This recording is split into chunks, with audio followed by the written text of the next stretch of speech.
Something I really loved about this memoir was that he would interject some of these interesting little stories here and there. Things that really could have changed history if they had happened another way. And one of these was how Hitler was nearly killed by communists.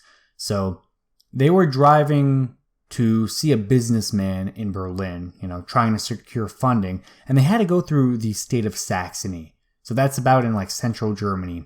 And they had to drive through it, but here was the problem. Saxony was under communist control. So it's a really big risk to be driving through there, because by this time, right, this is after Hitler is out of prison, he's kind of a big name, people know who he is. So by driving through Saxony under communist control, it's kind of like, well, if they identify you, man, you're dead. There goes your head, right? And eventually they get stopped by communist guards. And I cannot imagine how fast Hitler's heart was pumping. He must have been scared out of his mind. And they asked to see documents. Now, Hanfstaengl managed to swoop in and save the day. Basically saves Hitler's life. So he speaks in this thick German-American accent and claims to be a paper manufacturer.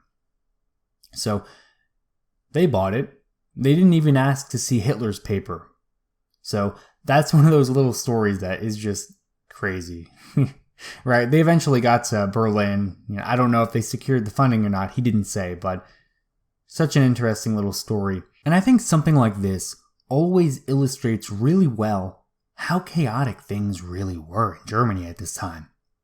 Now, I always try to imagine the American equivalent example, right? So let's say you're a Californian, you have, this upstart political party, but you need to go all the way to Seattle, Washington, to secure some funding. But you got to drive through Oregon to get there, and Oregon is controlled by communists. So you kind of risk your life by driving through there. I mean, how destabilizing a thing would that be? I mean, if not just for, your literal safety and whatnot, but also just, the psychological factor, right? Oh, there are communists right over there.